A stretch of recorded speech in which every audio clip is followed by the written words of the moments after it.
Good morning, everybody, and welcome. Breeze Cards here with a special edition of my top 60 cards from the 1960s. Cards that sold on eBay or auctioned on eBay or are selling for on eBay for really high prices. To start off the 1960s, the number one card is the 1963 rookie card of Pete Rose on the lower left.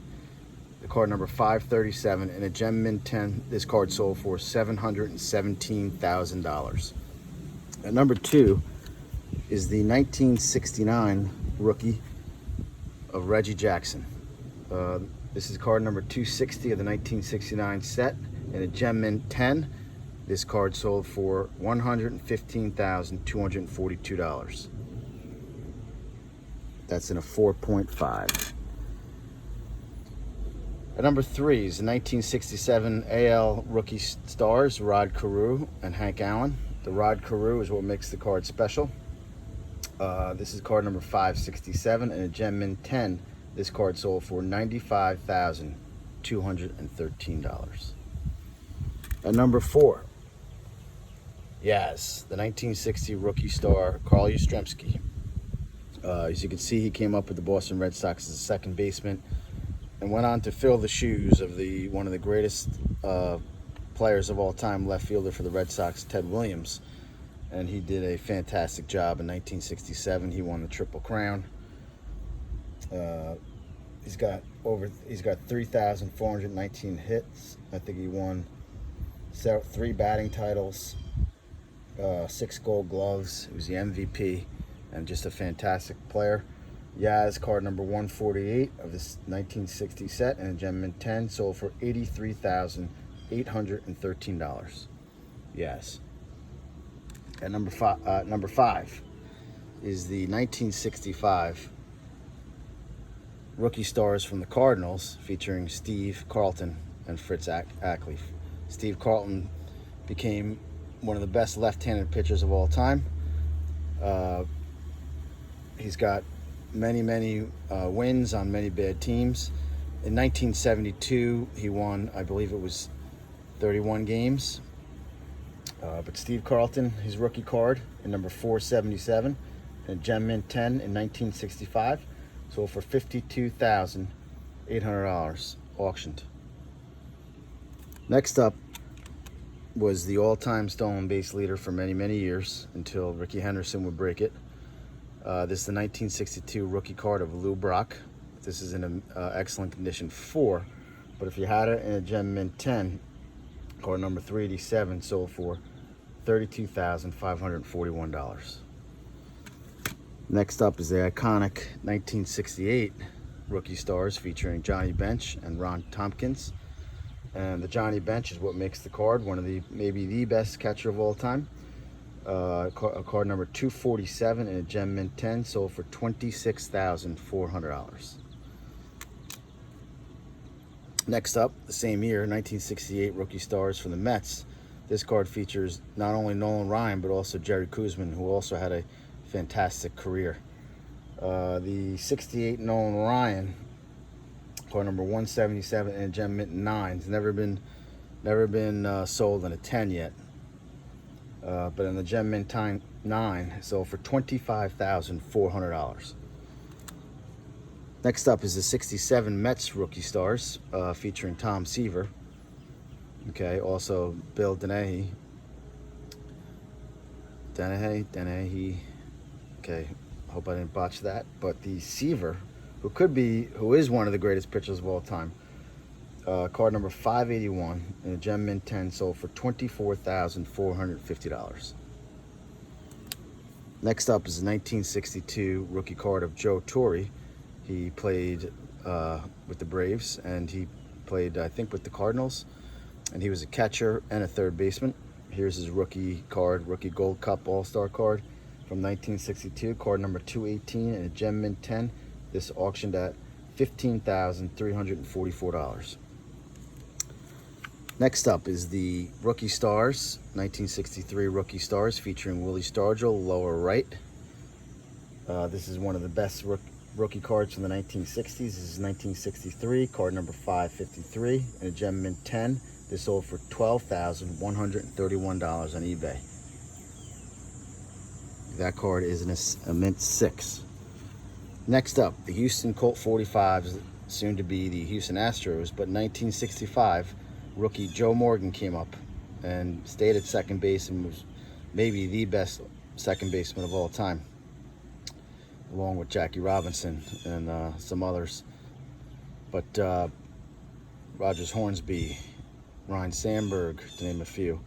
But he came up with Sonny Jackson, and this rookie card from 1965, card number 16 in a Gem Mint 10, auctioned at $10,496 on eBay. Obviously mint 10s. Next up, the stretch, Willie McCovey. Okay, in the horizontal layout. Willie McCovey winning the Gold Cup here, 1960, his rookie year in his 6.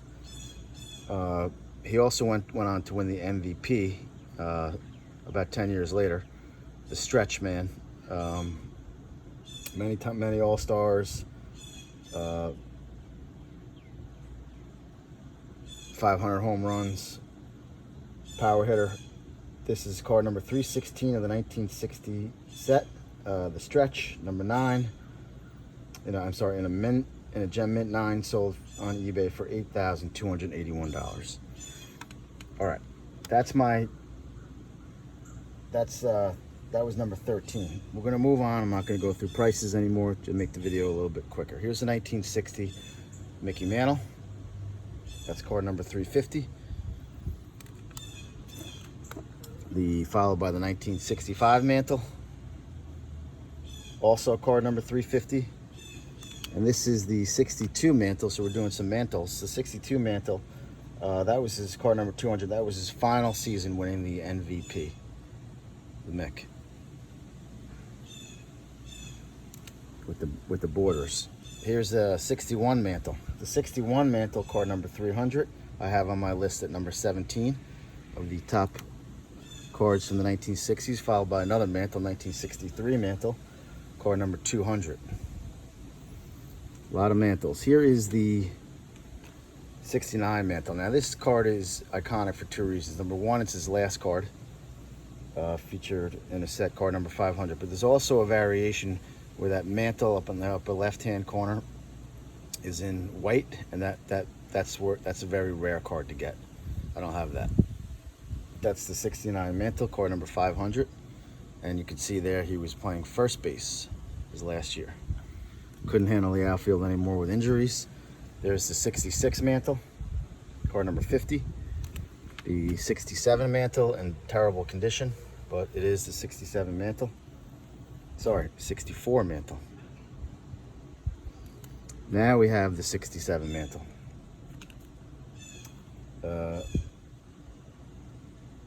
And this is his last card playing outfield.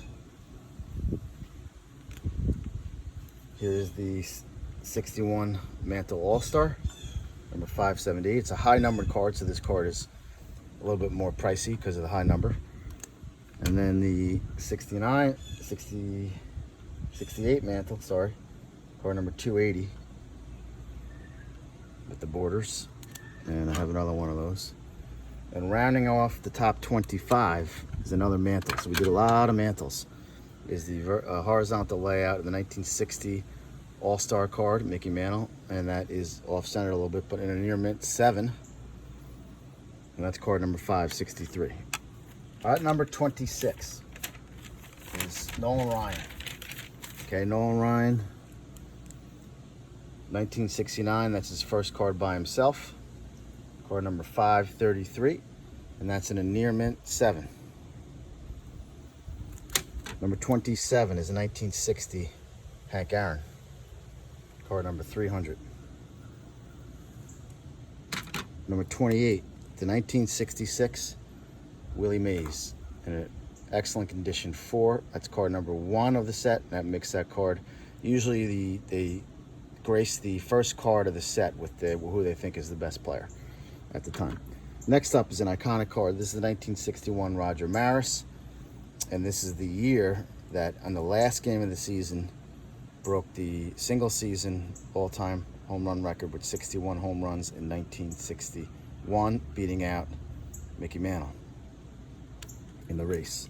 Next up is the 1962 Willie Mays, and that's with the nice borders there. The 62 Mays, card number 300, and that's in a very good condition 3. Next up is the 61 Mantle MVP card, number 475. The red border, red background. Next up is 30-year card of Pete Rose, 1965, a very iconic card. It's an excellent to mint 6 Pete Rose, and that's card number 207 of the 1965 set, and that comes in on my list as number 32. And number 33 is a 69 second-year card, Johnny Bench with the Gold Cup. Again, spoke about him being maybe the best catcher of all time, card number 95. Next up is the 1960 vertical layout of Sandy Koufax, or horizontal across, excellent to mint 6. Sandy Koufax, in his short career, I think it was 6 seasons, had many records. ERA, wins per season, just a dominant pitcher for the 6 years that he was there. Next up is the 63 Willie Mays, and that's card number 300. That comes in at number 35. This card made Mike Payne's book 300 great cards of the 20th century at an excellent 6. Tops in the NL, featuring both Hank Aaron and Willie Mays. And there's another one of them. Next up is the dominant rookie card of Jim Palmer, 1966. And that's card number 126. Next up is the 1960 Fleer last card. It's Pepper. It's called the Pepper Martin card. It's card number 7. It's a short print, so it's very rare. That's Ted Williams' last year, 1960, the Splendid Splinter. And he had 521 home runs for his career. Here's the last card of Sandy Koufax, 1966, in an excellent 4. And that's his last card, Sandy Koufax. That's why that card is iconic. Next up is the Clutch 1965 World Series Mantle Clutch home run. That's card number 134. Now this card, next card, is very, very iconic because this card is the 1961 Babe Ruth hit 60 home runs. They put that in the set. Now, the reason why this card became so explosive or so iconic is that Topps would never know this, but only a few months later, after the cards were produced, Roger Maris went on to break this record in 1961 with 61 home runs. That makes that card iconic. This is another iconic card. This features both Lou Gehrig and Babe Ruth. This card was from a picture. This card is 1962, but this picture was taken in 1939 after Lou Gehrig's farewell speech, and Babe Ruth went out to hug him, and that's what makes this card so iconic.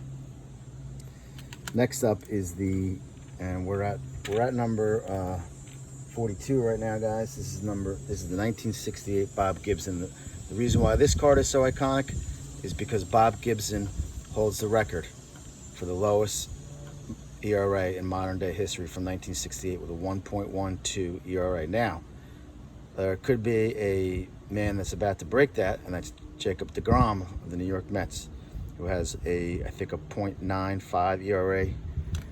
Next up is the last card of the iconic, famous Whitey Ford for the Yankees. This is 1967. This is his last card. It's card number 5 in the set. Tom Seaver, 1969. First card by himself. That's a little bit off-center, but a mint 6.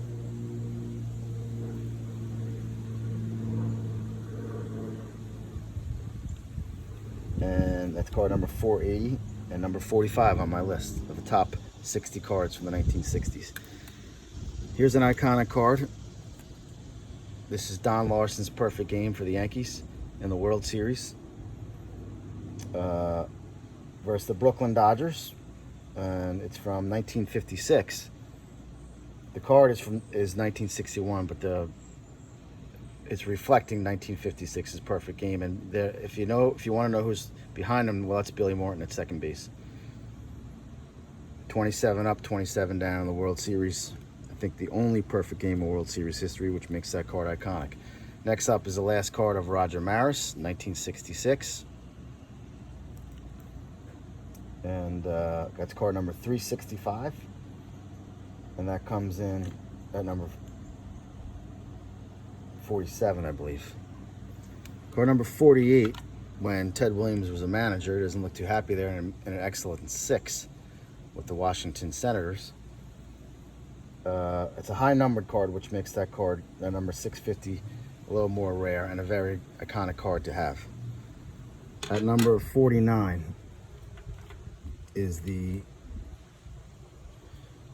Denny McLain card, the year that he won 31 games in 1968.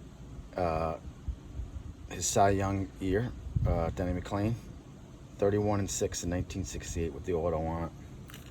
And that comes in at, that's card number 100, and that comes in at number 49 on my list. At number 50, the card that reflects Bob Gibson striking out 17 in the series. It was game 1, I believe. And that's card number 102, I think. All right, going on to number 51. The number 51 is this 1968 Joe Morgan Sporting News All-Star.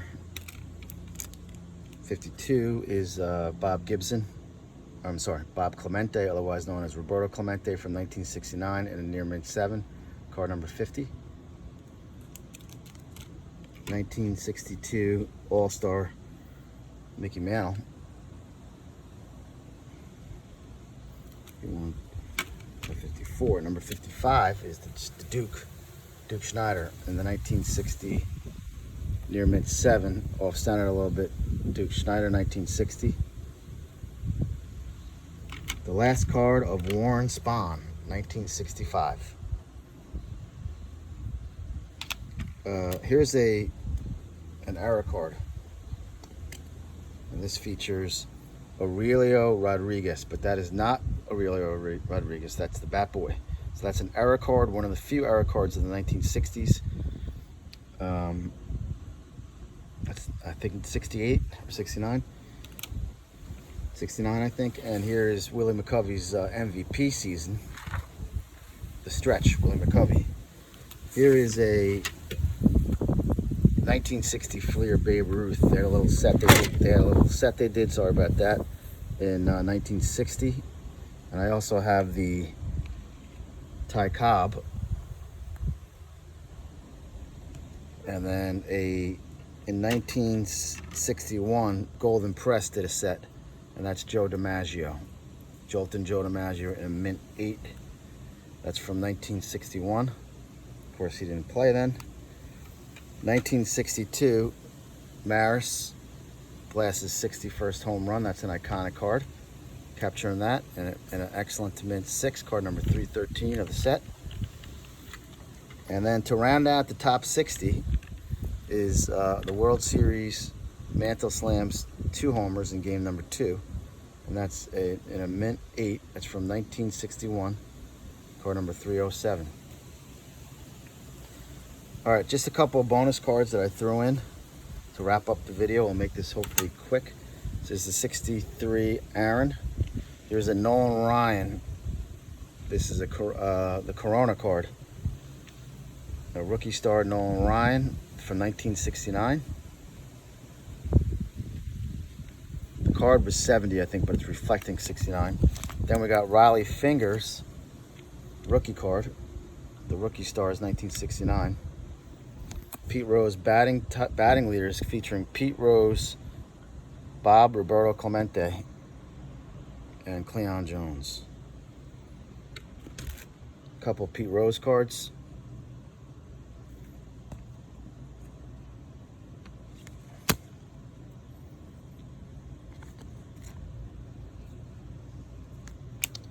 Bob Gibson, 68 liters.